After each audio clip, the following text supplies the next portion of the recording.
Good evening, good evening, good evening, good evening, and what a wonderful evening it is. My name is Michael Miner, and I am the National Director of the National Baptist Convention USA Incorporated Hope Health Ministry.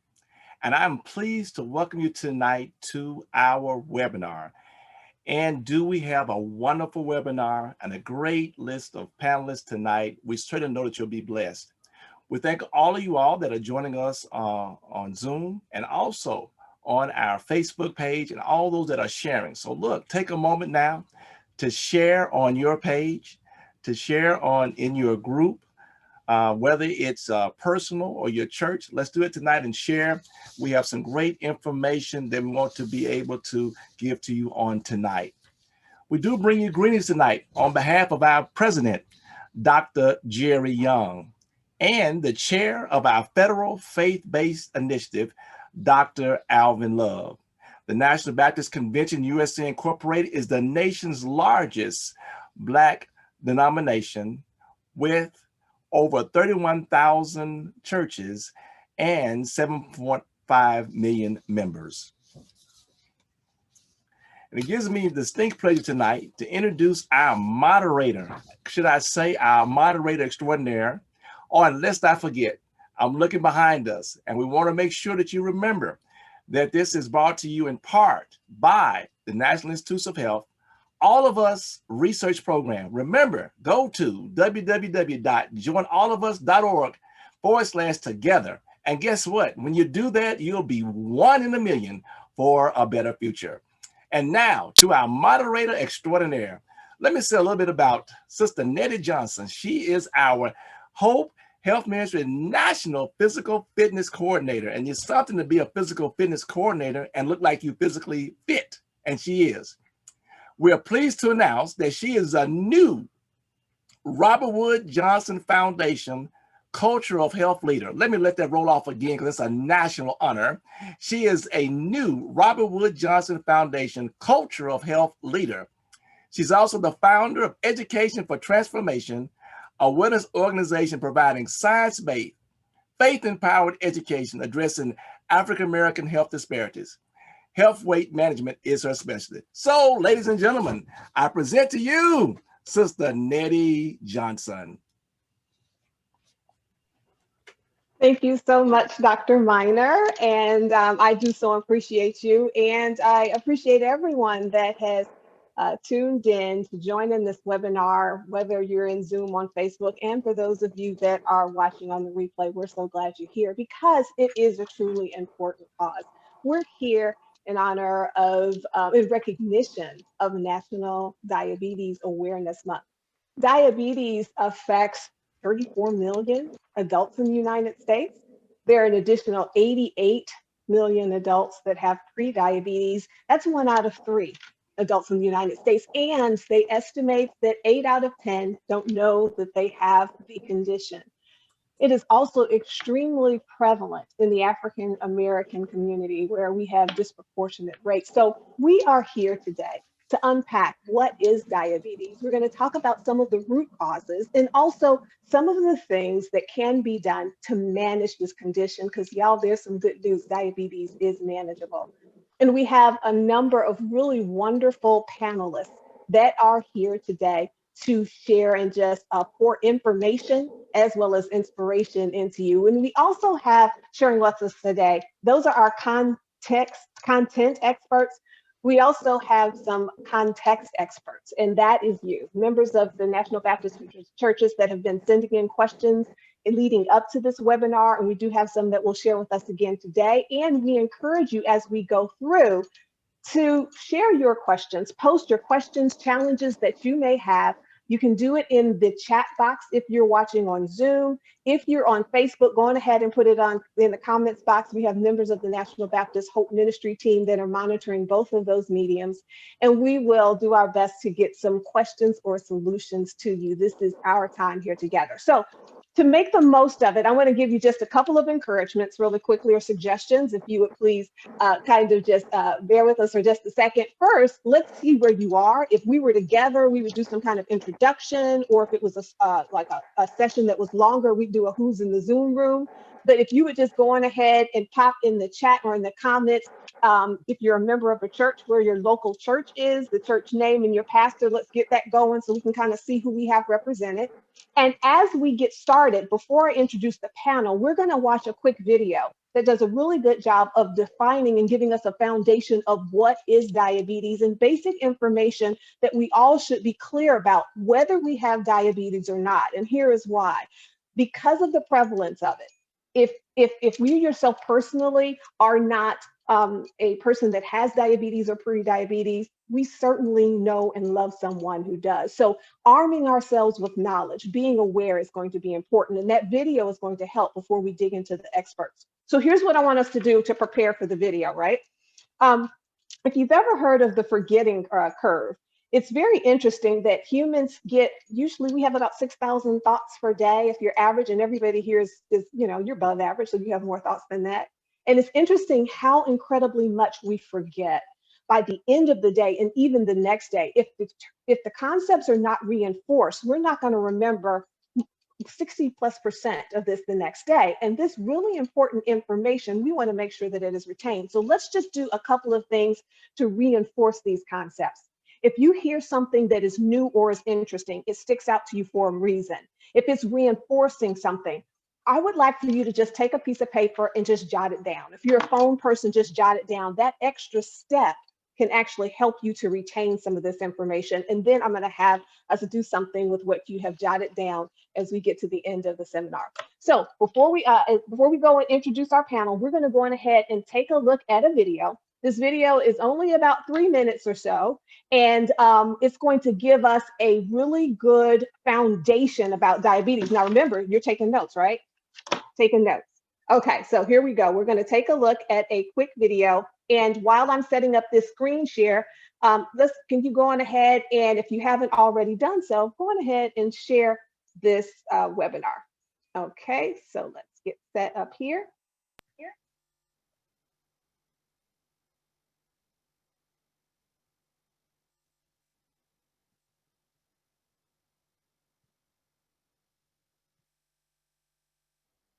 Type 2 diabetes is a metabolic disorder that causes sugar, in the form of glucose, to accumulate in the blood rather than being used as fuel by the cells in our body.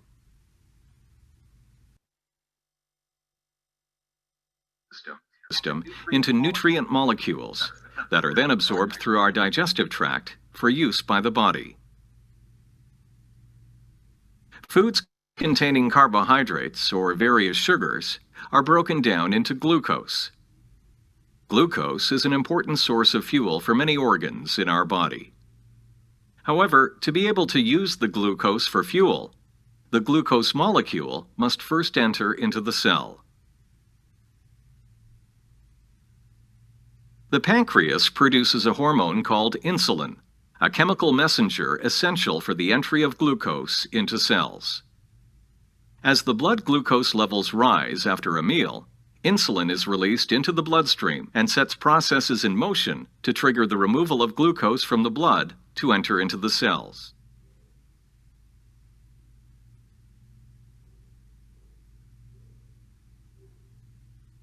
In type 2 diabetes, the cells become resistant to insulin and ignore its message to absorb glucose. This is known as insulin resistance.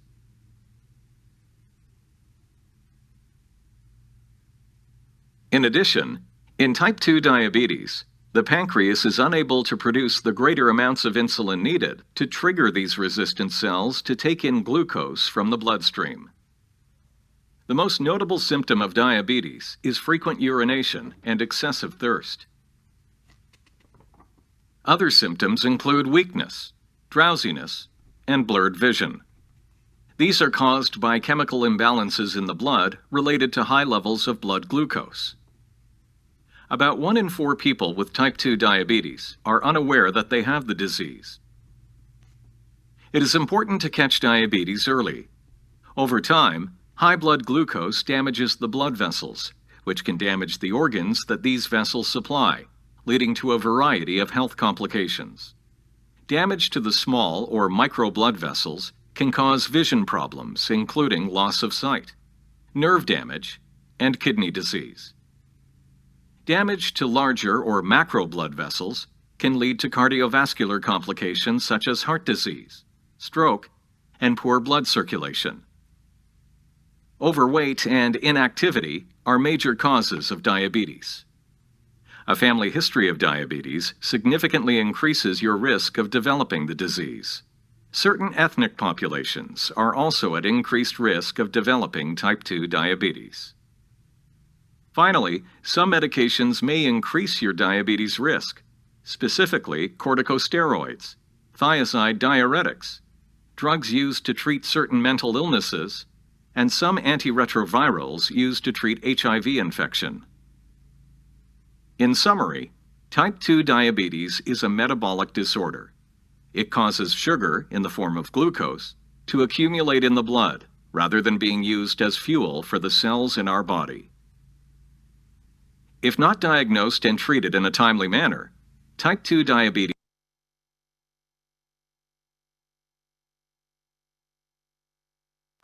Okay, we're going to go ahead and stop the video right there. And as you notice there, it gave us a pretty good definition of what diabetes is. It outlines some of the symptoms, which is kind of important, not for us individually and for the general population, because in this COVID situation that we're in, we may have situations where, because of concerns of health safety, people are not getting the screenings, going to the doctor, which actually could not be healthy. So being aware of some of the symptoms is important. It also talked about risk factors and some of the results if we have diabetes that is not being managed well. Now, we're going to unpack this more. And as we do so, if you're already having any questions or challenges, go on ahead, pop them into the comments box, put them in the chat box so that we can unpack those. But right now, I want to bring up our panel that's going to share information from their areas of expertise. And we have some experts here. So I'm going to introduce the folks that will be sharing with us today. First, we have Ellen McKnight. Ellen McKnight is a member of the National Baptist Convention H.O.P.E Health Ministry as well, where she serves as the National Nutrition Coordinator. She is also the principal at the Maxine Firm, which is a nutrition and wellness firm that is located here in Baton Rouge, but they do work all across the nation. Really great education, focused on preventing chronic disease directly related to nutrition practices. Thank you, Ellen, for being here.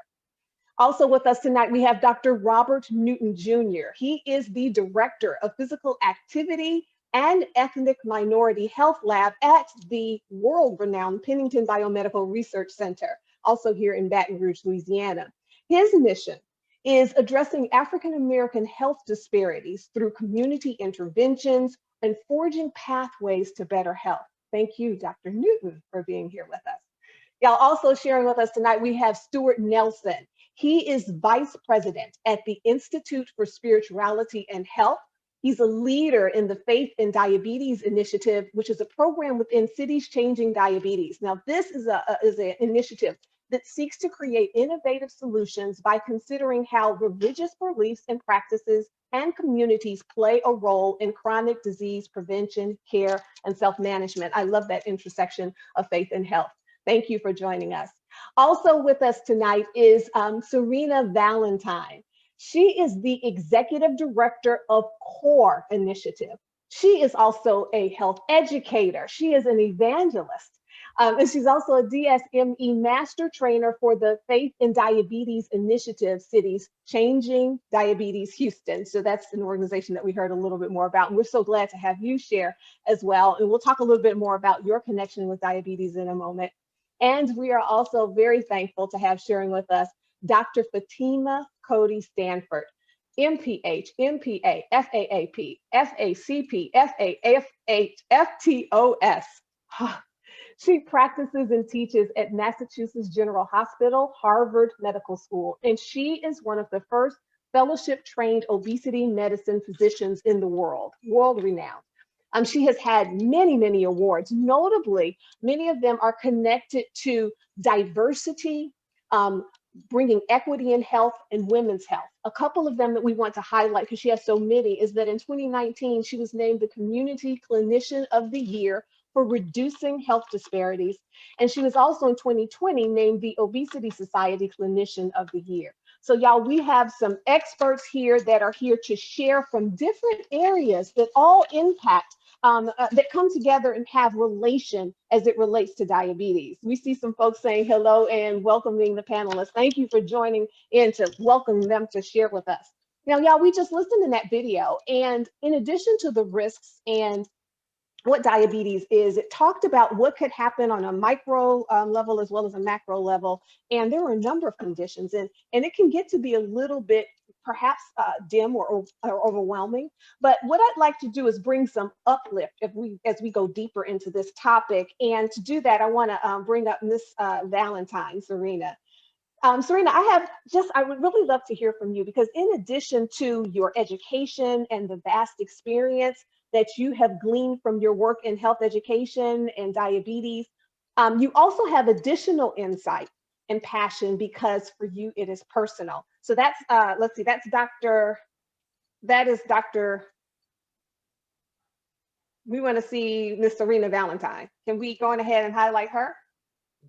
Serena has had diabetes, type 2 diabetes, for 17 years. 17 years. You've been living with diabetes and living well, So what information and encouragements do you have for those who have diabetes or pre-diabetes that may feel a little bit discouraged or overwhelmed? What can you tell them? Thank you, Ms. Johnson. What I want to say is a mass misconception is once people get a diagnosis, they feel like it's a death sentence, and diabetes is definitely not a death sentence. It is just a warning sign saying, warning, it's time to get it together, you know? So for my own personal experience, it takes a mind change. It's a lot of times we can go to the doctor and hear everything that we need to do. The first thing you hear is, oh, I got to give up this and I got to give up that. But if we change the perspective in the mind to think, well, I'm going to gain a healthier lifestyle, think about everything that you're going to gain, then your direction of your energy will shift from a defeated one to one of empowerment. So that's one thing I've had to keep going in my life. I have not lived well the whole time that I've been dealing with diabetes. I have experienced some complications. As a matter of fact, this time last year, I was blind. And thank God I am here to see you all, and I'm here to talk to you all about it. But it was because of diabetes. And so what I tell my classes that I teach, I also do peer support. I tell them that it is not something that has to be crippling. It doesn't have to be crippling. It takes a little more attention to your body, attention to yourself. And you can manage diabetes and live a full life. And how I personally explain it to people is life is a gift. God gives us a life, and it's a gift from him. And we should learn how to manage and be stewards of that life and live a life with quality and live abundantly, as the word tells us to live. So that is my experience, and that's a mass misconception. Diabetes is not a death sentence. You can live a healthy lifestyle with diabetes. Well, praise God for your recovery. Praise God, that is a tremendous blessing. So you say that people oftentimes think that it is a death sentence. Are there any other misconceptions or elements that you think is important for people to be aware of that may keep them from taking action or keep them from being aware? I love how you said, don't focus on what you give up, focus on what you gain. But is there anything else that you think hinders individuals or maybe paralyzes people from taking action when they may have a diagnosis that they have type 2 diabetes? Yes, I generally believe it's fear, and it's fear of the unknown. People don't, if you haven't been educated on diabetes, like when I found out I had diabetes, I was 20 years old. I heard about it, didn't know too much about it at all. I was terrified and I didn't know what to do. But with knowledge comes power. So when even the word tells us that we perish for lack of knowledge, and that is so true, definitely when it comes to your health. So when you gain education and you gain knowledge about diabetes and you receive a diagnosis, it's actually, you're being empowered so that you can help yourself and help yourself to manage. It's not something that should be looked at as I'm going to lose a limb. You know, that's the first thing I hear a lot of people say, oh, I don't want to lose my foot. Or they'll say, well, as long as I don't lose a foot, I'm okay. But there are, as we know, there are other complications that can happen as a result of diabetes. And so we should just pay attention to that, be aware of that. And if you can prevent onset, I would admonish everyone to do so. I love that. I love that. You're addressing fear. Fear keeps us back from so many things that God says is possible for us. So I love that. And I also like that it's so interesting that you said that a diagnosis is actually in a way a gift, because it allows you to know what to do or to be directed to what to do to be to better take care of yourself. So it brings us to knowledge. Thank you so much for sharing that, and thank you for being such a light and taking your situation and using it to help others that have this manageable condition. You mentioned talking about knowledge and knowing what to do. Let's kind of shift and talk a little bit about what we should do if we have a diagnosis or we have a pre-diabetes diagnosis as it relates to food. You know, there's a saying, let thy food be thy medicine and thy medicine be thy food. So let's talk a little bit about nutrition and bring up Sister Ellen McKnight. Ellen, thank you again, Ms. Valentine. Ellen, talk to us. I know that you do a good bit of work with individuals that are related to have issues related to type 2 diabetes and specifically related to kidney functioning. But can you give us some basic information around how nutrition can help us in the prevention or management of diabetes? Absolutely. And thank you so much for the opportunity, Sister Nettie. So yes, so prevention is key, okay? And it has everything to do with changing your mindset. Oftentimes in African-American communities, the expectation is I will end up with diabetes, or, you know, I may get on dialysis, or, you know, I'm going to have high blood pressure because that's, you know, it runs in my family. When in actuality, it has a lot to do with habits, patterns, environments, and so many different things. So because most of the time other folks aren't concerned with our health, they're oftentimes profiting from our lack of discipline or lack of knowledge. You have to decide to command your own health. And we can do that at the kitchen table. We can do that at holidays. We can do that in the grocery store. And we can do that when we go out to eat. And so Sister Nettie and I, we like real concepts that we can walk out the door with. And so what we want you to do as it relates to nutrition, every time you sit down to your plate, we want that plate to be balanced, okay? That has to do with prevention. So that means whole grains, complex carbohydrates, fruit and vegetables, eating a variety of colors, baking and broiling instead of frying and things like that, and then low-fat dairy. Why? Because when you do those little bitty things that make up my plate and make the healthiest decision in each area, you are going to see, those are called lifestyle changes, not diets, right? So that's the prevention piece. It's a real thing, and you have to be serious about it. And if you don't know what I'm talking about when I say my plate, this is my plate, okay? So if you have not seen this before, take some time to Google it, but that's what you can do on the prevention side, all right? Now, on the treatment side, as it relates to diabetes, this is no plaything, okay? If you get a diagnosis from your physician, your provider, take it seriously, okay? Because uncontrolled diabetes coupled with hypertension is gonna walk you down the kidney failure route. And we don't have time to be in dialysis for 4 hours a day, 3 times a week, okay, giving the dialysis clinics all of this money, right? So oftentimes dialysis clinics are in the neighborhood, but the grocery store isn't in the neighborhood. And that's why we have to command our own health, okay? So we know what we need to do with prevention. On the treatment end, we need you to get with your primary, we need to get with your endocrinologist. And if you are not knowledgeable about the field of nutrition, I implore you to request time with a clinical registered dietitian and or a certified diabetes educator, because we have to unlearn some bad habits. So I talked to you guys about, you know, what you can do on the prevention piece, but when you're in treatment, you need to sit with a registered clinical dietitian. You need to sit with a certified diabetes education person or certified diabetes educator, because you need to learn about the carbohydrate counting, you need to learn about exchange system, because guess what, that type 2 thing, that is reversible. Prediabetes is reversible. You don't have to be like that always. Not in every case, but there are some cases that it is. So those are the high points that I want you to think about as it relates to nutrition. So prevention, make the right decision as it relates to your nutrition. And if you are diagnosed with diabetes type 1 or type 2, we want you to be serious about seeking wise counsel as in the form of a registered clinical dietitian or a diabetes educator. Thank you, Sister Nettie. Sister Ellen, you gave us a mouthful, a whole lot of information there. I hope you all had your pens writing. And I see that you say it boils down to a decision to succeed, decision to arm yourself with information, seeking out wise counsel, and taking it seriously. I really do appreciate that. And you said something about that oftentimes we have the expectation that we're just going to have diabetes.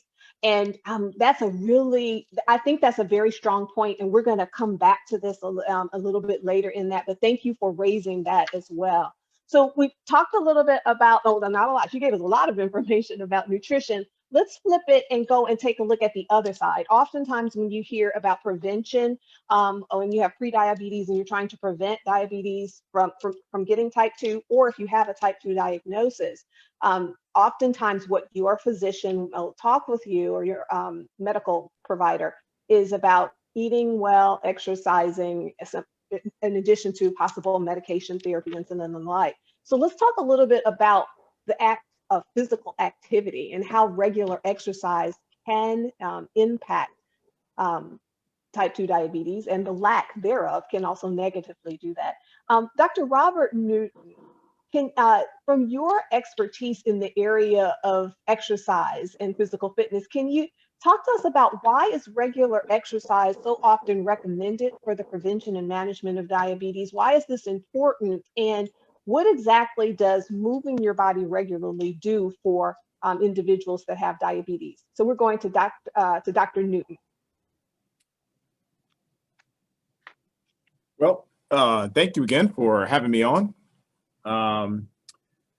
So your first question is really about why do we need to do physical activity? And so the reason why we need to do physical activity is because studies show that people who do more physical activity reduce their risk of developing diabetes, prediabetes and diabetes. And so physical activity actually helps a lot of those processes that you showed in your video in terms of affecting your glucose. So broadly speaking, when you exercise, it helps your body to better use the glucose, gets it out of the cells, out of the bloodstream and into the cells where it's needed. It also helps to reduce the insulin levels. So you don't want to have high insulin levels. And remember, insulin kind of comes in to help get the glucose from the bloodstream and into the cells. But you don't want high insulin levels because it is associated with a lot of metabolic problems. So exercise helps to reduce the insulin levels, okay? So exercise does a lot of good things for your body in terms of physical activity. So, another thing that we know is that, there's your pancreas is also involved, okay? And so your pancreas creates the insulin or some of the insulin that is used to get the glucose where it needs to be. And so physical activity helps your pancreas to function more efficiently. So there's a lot of different things that physical activity does for the body. And so when I talk about physical activity, I want to be, more specific so people understand what I mean. So physical activity is really when you're purposefully, well, actually, I guess exercise is really when you're trying to purposely increase your heart rate for the purpose of improving your health. Physical activity is really just any bodily movement, but really what we're talking about is exercising, okay?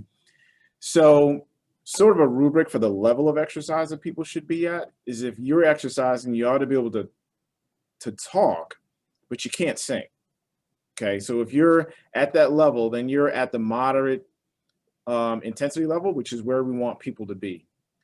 So in terms of how much physical activity should you be getting, people should be getting about 150 minutes of moderate to rigorous physical activity every week.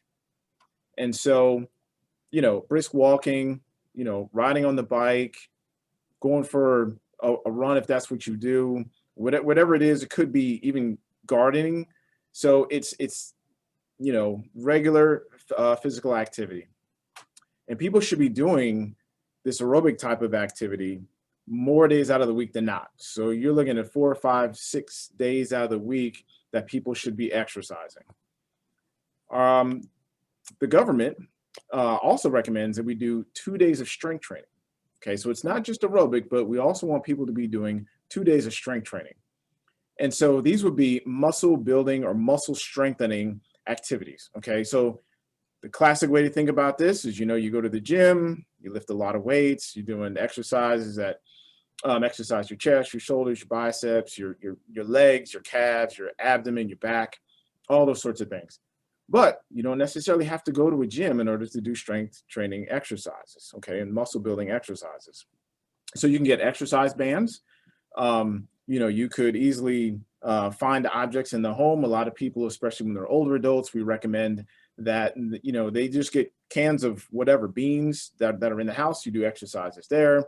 People can do modified push-ups, sit-ups, squats, those kinds of things. So remember, 2 days of strength training in addition to doing aerobic training more days out of the week than not. So that's the general rubric of the kind of physical activity that we want people to do. More is also better. So although we recommend 150 minutes, you could also do 200 minutes. You could do 300 minutes a week. So we know that, and what we call that is a dose response. So the greater dose of exercise that you get, the greater benefit that you're going to get. So that's why we should be doing physical activity, because on the prevention side, it keeps your blood sugar levels down and it decreases the likelihood that you will develop diabetes if you have prediabetes or if you have diabetes. We know that physical activity is going to help reduce your fasting blood glucose levels, your HbA1c, which is really how much sugar your body has in it over the past 3 months. We know that that's going to decrease. If people do a test with you and they give you a whole bunch of sugar and see how your body responds with the insulin and glucose, we know that physical activity is going to help reduce your insulin curves, or how much insulin your body puts out in order to manage all the glucose that you just got in. So physical activity does a lot of things, a lot of good things for you. 150 minutes a week of aerobic at a moderate intensity, and 2 days of strength training. So for those that have been participating in the Let's Move National Baptist, we were talking about those recommendations and helping people to work towards those general recommendations. So it seems like that's the same for individuals that have a diabetes diagnosis. Are there any special considerations if you have type 2 diabetes that you should have in mind regarding some things that maybe you need to watch out for, or certain types of activities that may not be a good fit because of the diabetic condition? So if you're not experiencing any complications in terms of, some of the complications that we just heard about, then no, you can do moderate to vigorous physical activity. You should have no problems. Strength training, you should have no problems. If you are experiencing some other health condition, some other complication, if you have nerve damage because of the diabetes, if your vision is somewhat obscured, then of course we want you to see your doctor beforehand. And it's probably a good idea to see your doctor anyway, but they've done a number of different studies, countless studies, not just here in the United States, but all over the world, where they've done exercise studies that have included both aerobic and strength training in a gym where people were being monitored all the time, lifting, on a knowledge machine, lifting weights and watching them on a treadmill. And there have been very few accidents or adverse events, is what we call it in the research world. So there's been very few problems with people doing the kinds of exercise that I just recommended, even if you have diabetes. Awesome.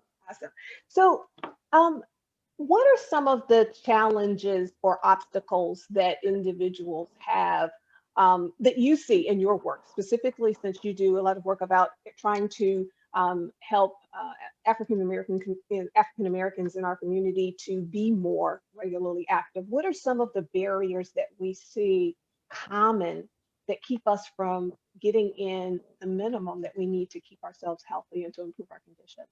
Yeah, so I think that to some extent, the barriers that people experience are kind of universal. So you know, the number one is going to be time. Like, I just don't have time to exercise. And so really, when people say that they don't have time, usually our comeback is prioritize. So people have the time, they're just choosing to do other things with it. They're sitting on the couch, they're going out to eat, they're working, they are choosing to do other things. You can't really blame somebody for working, but you know, there's a lot of other choices that we can make where we can schedule in physical activity. Another common barrier that people talk about is they don't have the equipment, or they don't have what's necessary in order to do physical activity. So a lot of people want to go to a gym, and they may not have the finances to go to a gym, or a gym may not be close. And for those situations, it's important to realize that you don't need a gym. Anybody can walk. And if your neighborhood is not safe, because a lot of people will say that as well, it's just not safe to walk in my neighborhood, well, then we encourage people to go places that are safe. If there's a mall that's safe, or if there's a park, you know, maybe not in your neighborhood, but in a short distance that you can go to, walking with other people or doing your exercise with other people, you know, can be something that, you know, helps people to overcome that barrier. So those are some common ones. With African-American women in particular, one thing that we've heard since the 1990s really is their hair. So this is, you know, I think a valid situation where sometimes a lot of exercise, especially in the heat down here in Louisiana, can really undo your hairstyles. And so what we do in those situations is we encourage women to have hairstyles that is a little bit more resistant to not coming apart when you're doing physical activity. But again, I think a lot of the barriers that people face, a lot of them are pretty standard. You know, it's lack of time, lack of even motivation to do physical activity. And so we have different strategies to help people to increase their motivation, like getting a partner, trying different kinds of physical activities, you know, visualization, just different sorts of things that can help people to increase their motivation. So many of them are kind of standard, and some of them are truly specific to African Americans. Thank you for sharing that. And we saw some comments to come up when you mentioned the hair, that is very valid for you know, a significant portion of African American women. It's something to think about, to consider, and to possibly make some different changes. That's one of the beautiful things about natural hair. You don't have to worry about the sweat factor as much. Thank you for sharing, Dr. Newton. And I'd like to bring in Dr. Stanford now to talk about the connection with overweight and obesity with diabetes. We have disparate rates of obesity in the African American community, and it has a lot of connections to a variety of health conditions. I mean, if we think about it, we have seen this so much lately in the news with the COVID discussions, that we see increased morbidity and mortality rates when individuals are overweight or obese, and other chronic diseases as well. There was some data in the CDC 2020 National Diabetes Statistics Report that indicates that 89%, so like 9 out of 10 adults that have diagnosed diabetes are also overweight or obese. So can you unpack a little bit? This is your area, and can you talk to us a little bit about obesity, the prevalence, the consequence, and kind of specifically dial it into the African American community? Yes, my dear Nettie. First, I'm going to change your terminology so we can reduce weight bias and stigma. So we never want to call anyone obese. Patients have the disease of obesity. When we call someone obese, that's a label that can feel quite negative. But when we say you have obesity, much like you have diabetes, we're talking about the disease process itself. So that's one thing, Nettie, I want to change. Thank you. That's a good addressment. Thank you. I never use that in any patient note or any reference to anything, any paper or anything of that sort when patients have obesity. And so when we frame it in that way, we can begin to think about it for the disease that it is. And so it's important for us to recognize that obesity by far is the most prevalent chronic disease in the United States. 42.4% of US adults have obesity, but let's then bring it to our community. And I'll focus on myself as a Black woman, and we'll talk about Black women, a prevalent group within the church community, in the Black church community. And I was born and raised in the South. I do live in Boston, but I was born and raised in Atlanta, Georgia. So go ATL. The key thing for us to note that if we're looking at Black women as a group, approximately 60% of Black women have the disease of obesity, and another 20% have overweight, which means that 80% of Black women have overweight and obesity here in the United States. When we think about those numbers, it's important for us to recognize the multifactorial nature of obesity as a disease. Genetics, environment, development, and behavior all play a role in a person's likelihood of having the disease of obesity. And the one thing that's problematic when we're thinking about obesity and how it's treated in the general population, but also how it's treated within our communities, is that we treat a lot of the downstream impacts of obesity itself, because obesity leads to diabetes, it leads to sleep apnea, it leads to heart disease, it leads to at least 15 different types of cancer, it leads to all of these things. And we go and do a piecemeal approach where we go and treat all of those things instead of treating the obesity itself.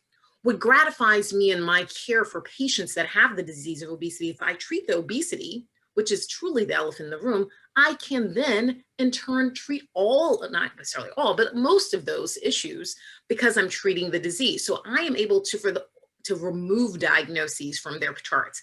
Instead of them having obesity, I'll put history of obesity when that's no longer an issue, history of diabetes, history of multiple things that they may have downstream for associated with their obesity. So if we look at those numbers, we're talking about over 100 million US adults with obesity, another over 100 million with overweight, so over 200 million adults. It's also the most prevalent chronic disease everywhere in the world. So if we're looking at which chronic disease is most prevalent, it's by far obesity.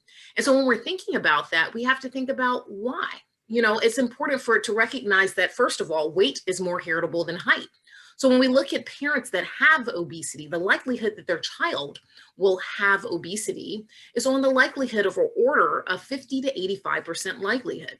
So a lot of times we think it's about what we're feeding our children, what we're doing. And yes, those things can then augment one's ability of having obesity. But by the time I'm getting kids, and I see children from starting at the age of 2, and I see adults, my oldest adult patient is 89. So I see really a wide range of individuals.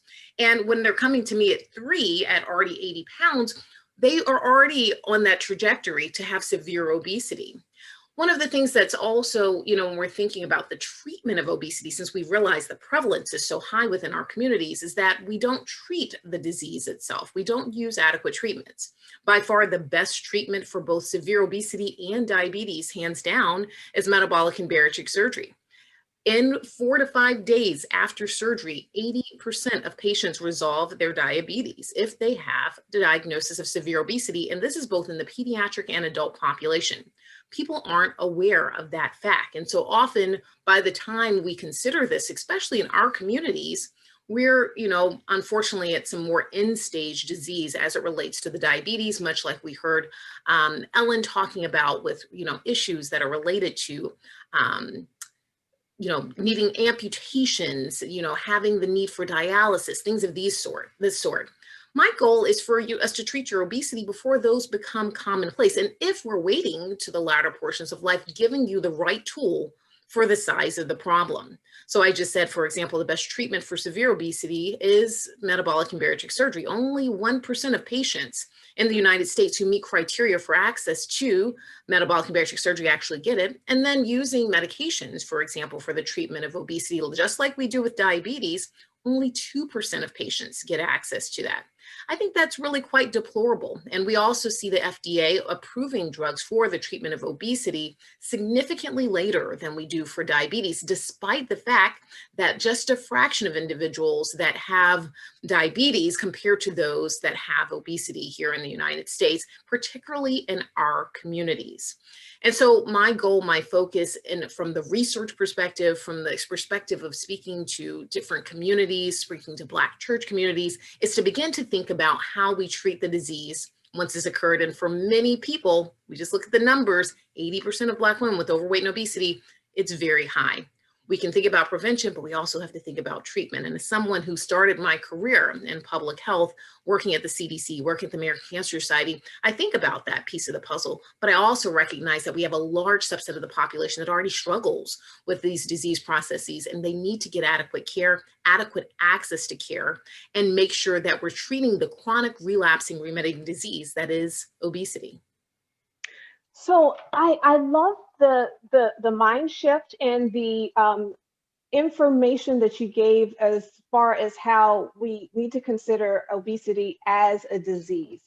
Can you speak to maybe the cause of some of the stigmas as it relates, and because we have stigmas associated with obesity, but then there are also, and I'm asking you, what I see is, are there also stigmas to some of the treatments? For example, I often hear people that is stigmatized to do medications, to do surgery. So we have stigmas on both sides.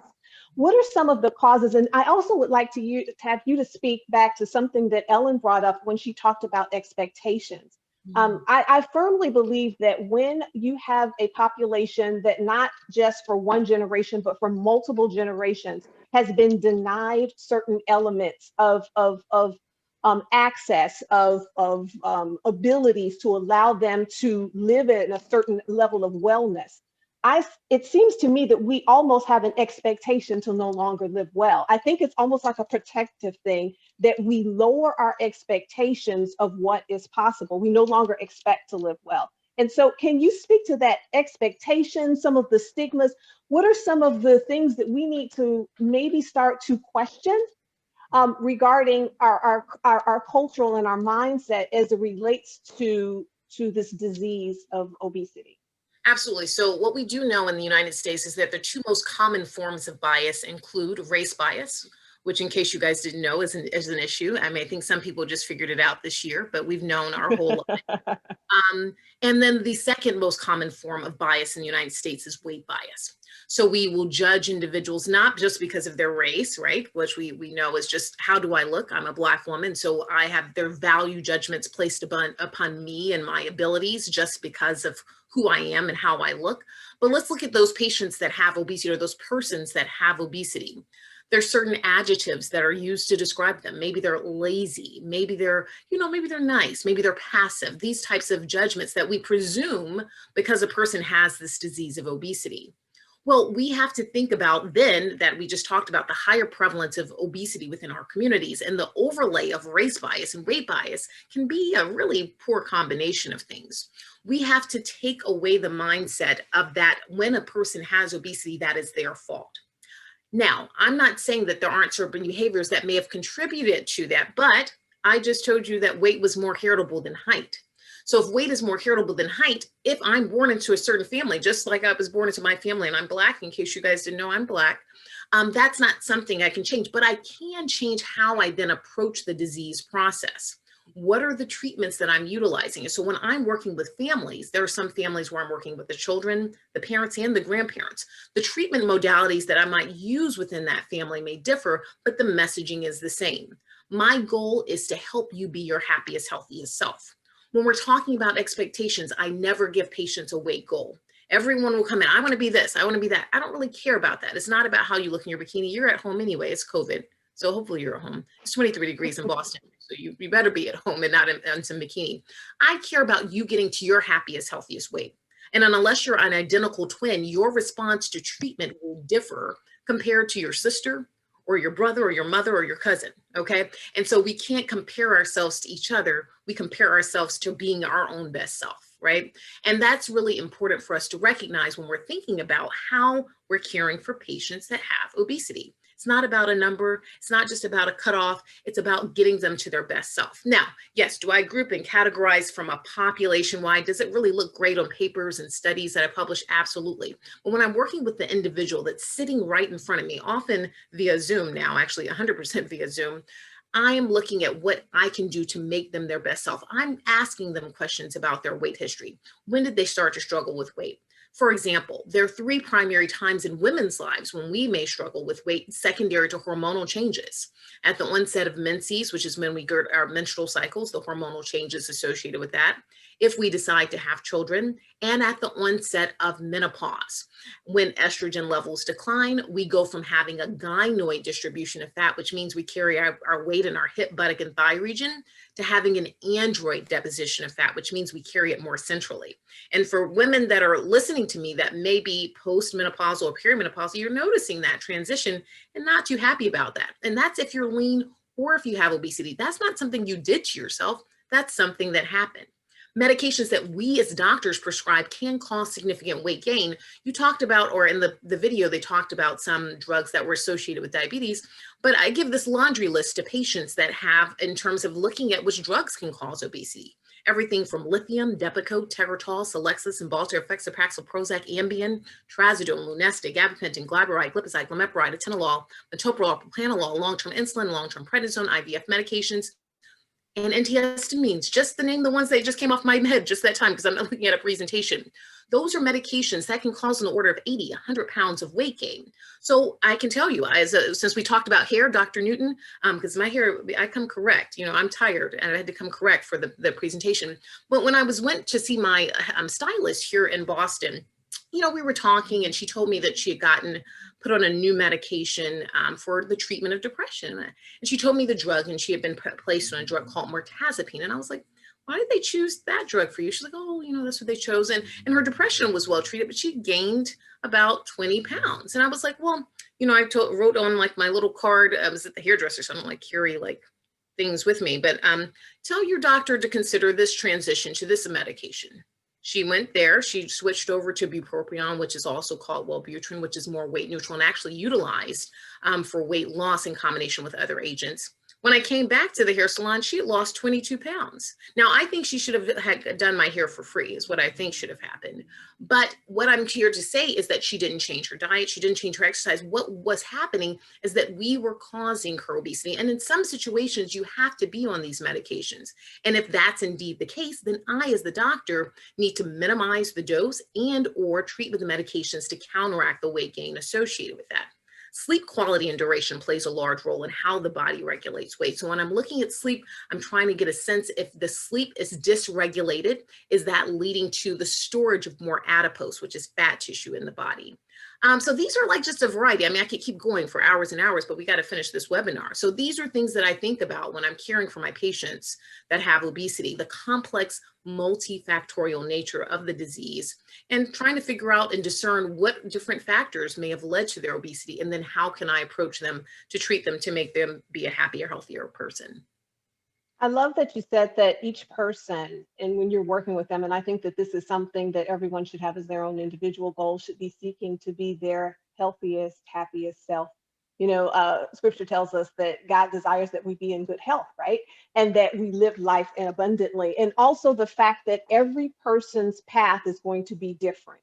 The treatment path, the self-care path, what they need to do to prevent, to maintain, as well as to make corrections and to, you know, to reverse some of the disease conditions that are going in. So I just appreciate, thank you for your sharing, and for everyone that has shared about things that we can do regarding our nutrition, regarding our exercise, regarding our mindset, regarding partnering with our doctor to look at some of the underlying conditions, and particularly those that may have the challenge of obesity, the disease of obesity, to kind of really look at that and look at underlying elements. And I think it goes back to what Sister Valentine said earlier, in that when we have knowledge and it gives us awareness, then that can help us to drive action. That can help us to drive action. Dr. Miner, thank you so much for sharing. Is Sister Labora Lee on the line? I'd like to chat with someone that also has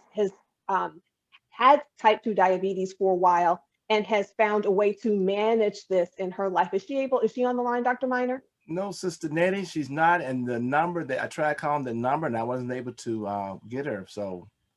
Okay. I'm so sorry that we won't be able to have her. We're going to go on ahead and to answer some questions that have come in, and then we'll get ready to close out. Brother Stuart Nelson. Oh, I am so sorry. I'm so sorry. Brother Nelson. Yes. Let's go on ahead and pull. How in the world did I skip that? I really want to pull in your part, because this really ties into what Dr. Stanford was saying when we talked about the multi-layered solutions. We talked about this multifaceted for individuals, right? And so if we have problems that have multi-elements that come together, definitely our solutions also have to address the multi-layers. We've heard heredity mentioned. We've heard things that are laid in with our lifestyle behaviors that can also contribute or that can help. There's also things that have to do with environment that have to do with all other kinds of elements of our ecology. And so, Brother Nelson, can you talk about some of the, from your work experience in faith-based health outreach, what are some of the players and approaches that you find essential for effective public health and chronic disease prevention? When we're talking about multi-layer, what are some of the things that you find that need to come together to kind of have effective outreach? Sure. Thanks so much, Nettie and Dr. Miner for having me, and thanks to the National Baptist Convention's Hope Health Ministry for including me here. I just want to point out that health doesn't just happen in hospitals, as many have alluded to. It doesn't just happen in pharmacies. It doesn't happen only in these traditional health settings. Health happens all the time, and it happens everywhere we go. It happens 365 days a year. It happens where we live, where we work, where we play, and of course, where we worship. So faith communities can be safe places defined by mutual respect, by trust, by common understanding. All of these things that are sometimes lacking in traditional healthcare settings. Traditional healthcare settings can be scary. They can be disorienting. They can be confusing. But faith communities are bound with a sense of the Spirit and a sense of commonality that often provides comfort. So when we talk about the multi-layeredness of public health interventions and just our way of walking through the world in health, we have to realize that that health isn't just relegated to certain places. It's happening everywhere, including our faith communities. Layered on top of that is the fact that diabetes is stigmatized in many communities, and stigma leads to misunderstanding. It leads to a lack of awareness. So the more we talk about diabetes, the more we normalize healthy lifestyle change, the more we shine a light on many of the things we've talked about today, the more visible it can be in places that matter and that are meaningful to us, and the more we can learn. I know that sometimes talking about health matters are scary. It can be scary even within a family. So it can be especially scary in a social setting, in a community. But it's really is essential. So for faith leaders who are listening, I would really encourage you to help destigmatize talking about diabetes by talking about it yourself. Incorporate health messaging into your sermons and encourage healthy policies in your faith communities, whether that's Sunday school snacks or post-service snacks, or healthy initiatives and health fairs and screenings. It's really, in many ways, it starts with faith leaders to start weaving that destigmatization into the culture of our faith communities. Really, the point is that by speaking about diabetes on our own terms, we can transform faith communities and other special communities we're a part of. Maybe it's a bowling club or a book club or wherever it is, any special community we're part of. We can transform them from places that might be one-dimensional into places that celebrate all aspects of personhood. Of course, our spirit, but also our bodily health and thriving, and our mental health and thriving. If you're a member of a faith community, you can also play a role in shining a light on these issues by talking about it and getting them out of the shadows. So, you can get curious about diabetes with your peers. Maybe you're sitting next to each other in a pew and you might just chat about this very webinar, this very seminar, what you learned.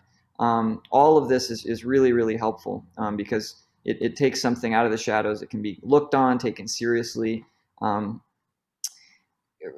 The other point I'd like to make is that faith and health are a two-way street. So oftentimes when we think of using faith communities as places where we can do screenings and things, it's just sort of like, it's this funny thing that happens where we instrumentalize faith and we say, well, faith is important, but it's especially important to help us be healthier. But I really challenge that, and I think of faith and health as a two-way street. Of course, we can lean on our faith traditions and our sense of the Spirit and our belief in the divine to help us be healthier. But I also like to point out that by being healthier, that can really transform the ways that we are faithful. It can really transform our experience of lived religion, and it can really transform our experience of the divine in our lives. So I recommend being creative. Challenge yourself to think about ways that your beliefs and your practices and rituals that matter, and scripture, sacred texts, and times and seasons that exist in the year, the Lenten season, fasting seasons, Christmas, holiday seasons, how you can put those in conversation, those elements of faith, how you can put those conversation with faith. The possibilities are really endless, and it's fun. It's a creative exercise. It's a way of taking something that is meaningful and pairing it with something that's a little bit scary to make them both whole in our experience of them whole. The final thing that I'd like to say is just that those who identify with the faith tradition and who go to services regularly, we know that typically health outcomes improve. We know that we don't really know the causal mechanism there, but we know it might have something to do with just being in a social environment, a supportive community that can lend aid in times of need. And so diabetes, we haven't talked a lot this evening about the mental health aspects of living with diabetes, but they're real. Isolation and depression and other associated mental health issues can definitely coincide with diabetes, and being a part of a supportive community can really help mitigate those things. So I'm a really big fan of integration and not siloing ourselves, because we are whole people. You know, we're whole beings, mind, body, and spirit. So our institutions, our medical institutions, should pay attention to the spirit, and our religious institutions should pay attention to the mind and the body. Such excellent points. I love that you tied in and pulled in a lot of the things that we've discussed already this evening regarding stigma and fear, and how they can be combated with knowledge and faith. Those two things can come against that. And I really do like the pairing of faith with elements of our wellness. If you think about, in many aspects, things that are very common and that are very much part of our tradition, when it relates to fellowship and food, and so many of the things that we have actually hallowed and connected to our faith practices, are not necessarily healthy or not necessarily driving the stewardship aspects. And an example that Ellen and I often say, when we think about when we're eating, oftentimes, how often have we gone to a church fellowship where we sit and we'll ask the Lord to bless the food that we're about to receive, and nothing on the table is healthy. There's not, I mean, sometimes the foods that we prepare are some of the absolute, we can have a congregation that we know 60 to 70% has type 2 diabetes, but the food that we serve does not reflect being a good steward of that condition in what we're serving in our religious. I love how you pair that. And I believe that every act that we take, it should be for our bodies, is actually a spiritual act. It is an act of faith as well. So thank you so much for pointing that out. To all of the panelists, thank you so much for sharing. We're seeing some comments about how wonderful the sharing has been. We have had a question to talk about the genetic factor. Can someone who would like to speak to the genetic aspect as it relates to type 2 diabetes? Is there anyone on the panel that would like to address that? I mean, I can speak to that. I mean, just like, you know, we talked about obesity being highly heritable, we know diabetes to be very similar, although the genetic connection and time may be a little bit lesser than that of obesity itself, believe it or not. You know, so when we listen to, when I'm taking a history for a patient, I'm hearing that the patient has a strong family history of type 2 diabetes, and seeing things like insulin resistance. So if I check like a fasting insulin level and I see that level elevated, you know, I'm on high alert, and also talking with the patient. For those patients that have really, you know, maximized their lifestyle modifications, doing the things that we've heard on this panel tonight, eating lean protein, whole grains, fruits, vegetables, getting that 150 minutes of moderate intensity physical activity, then I begin to think of what else I can do to help the patient. And recognizing if they've had a strong family history, unfortunately, I may have to be a bit more aggressive than I would with someone that does not have that family history. So unfortunately, it can be highly heritable, not quite along the lines of obesity itself, but we do want to pay attention to those things that are in families to make sure that we're cognizant of the need to treat more aggressively earlier. Thank you so much for that.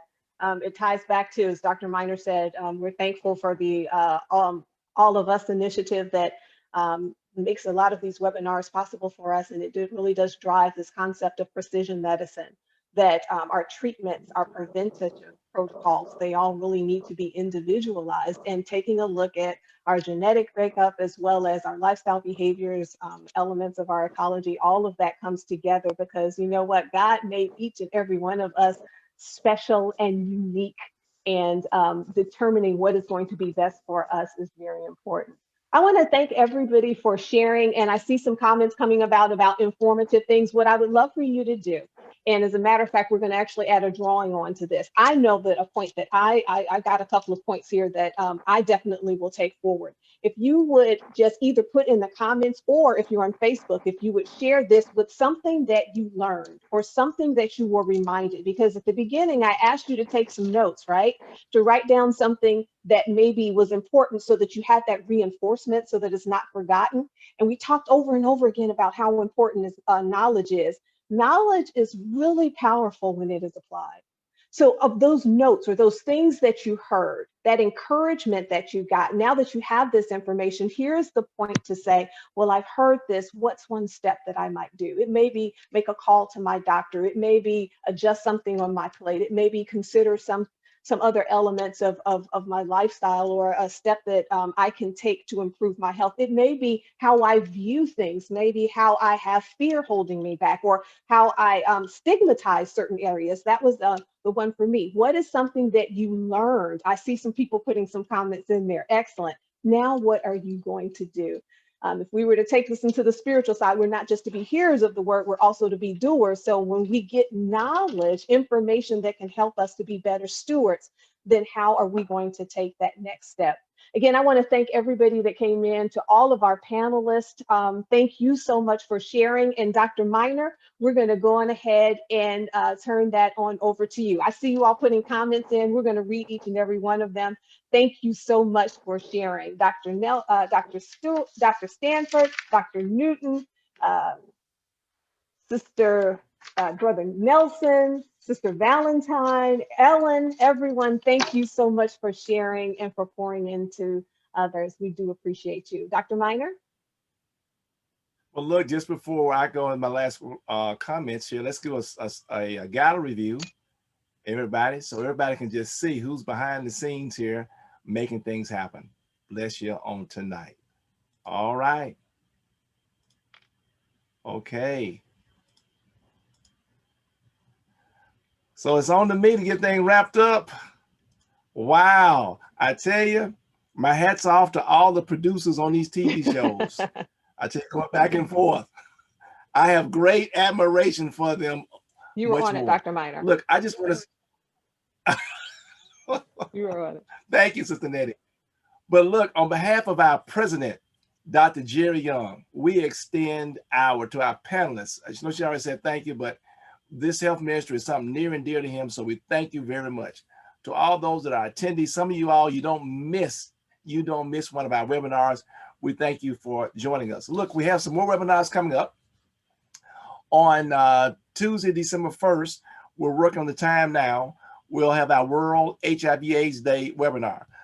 Be on the lookout for those of you all that are one of our regular attendees. We'll forward that to you in your email.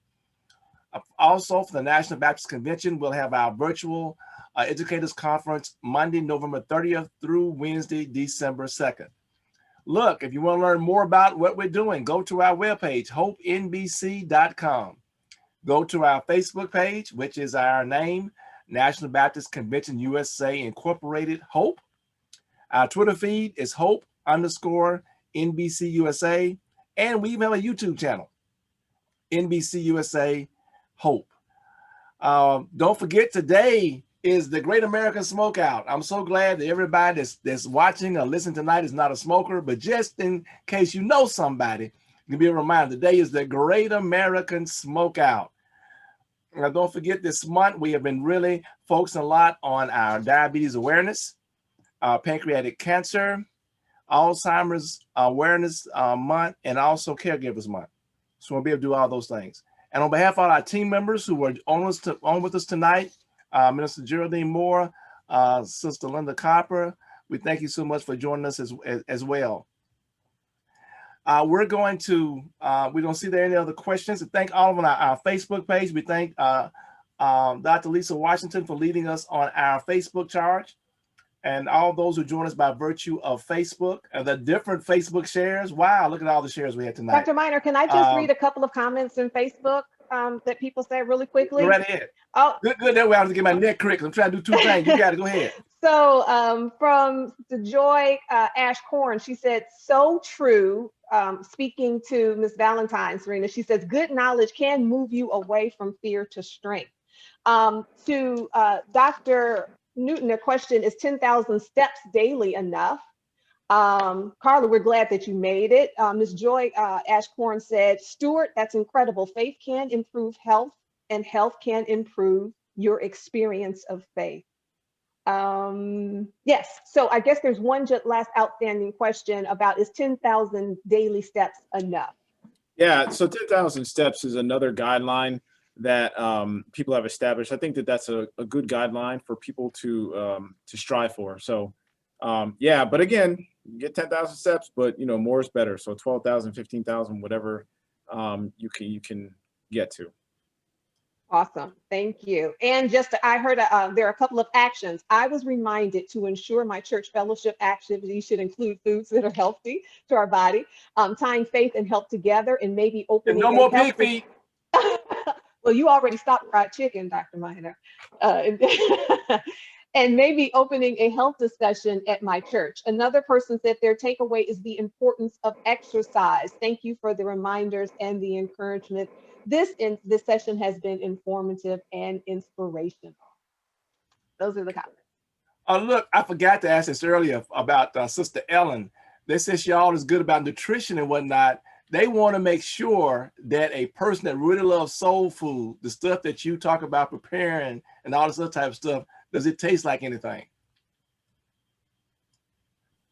I just want they want to know that does it taste like, you know, would they eat it? Who said I prepare soul food? No, what it's saying is you talk about all the healthy cooking and all the stuff. You talk about nutrition and all the healthy eating. Yes. Does the stuff taste like something? That's what they're asking. Listen, look, herbs, onion, garlic, tomatoes, spices, all of those things taste amazing. Okay. So, you know, people, the hype is in fresh seasoning. Okay. Fresh seasoning. The hype is in cayenne pepper and red pepper that helps speed up your metabolism, right? That's where the hype is. So you have to just do a little bit extra work, okay? And chop up the fresh seasonings to make your food taste better. And so people, you know, so yes, it definitely tastes good. You just have to know what to do, trial and error. You know, I always encourage people to get a cookbook. If you are not sure how to make it taste better, check out Veganish. Yeah, so absolutely, guys. Well, y'all, right. the food, God put good taste in the food. We overdo it with salt, sugar, and fat. And when we adjust our taste buds to enjoy and to explore the deliciousness of what God put in it, real quick, y'all, think about a juicy peach when it is fresh. Sister Ellen, you know, when you bite in it and the juice runs down your arm, versus peach with a cup and a half of sugar and flour and ice cream on top of it. You're no longer tasting the peach, you're just tasting fat and sugar. Hey, right? Think about some fish that's baked like with like covered in herbs. You know what I'm saying? Like, or all right. Well, good. Whoever that y'all got to start we got to end it on the broadcast and we'll wind down on Zoom. But I'm going to clip this out and I'm going to share this with that person who's asking all this stuff. But anyway, we're going to okay. All right, all right, hold on. All right, this is what we're going to do. We're going to end our Facebook broadcast now. Thank you again for joining us on Facebook. And those of us on Zoom, we're going to have a few minutes to wind down. Thank you again for joining us on Facebook for this webinar. Heard the thought you've been blessed on tonight. We certainly have been. Thank you.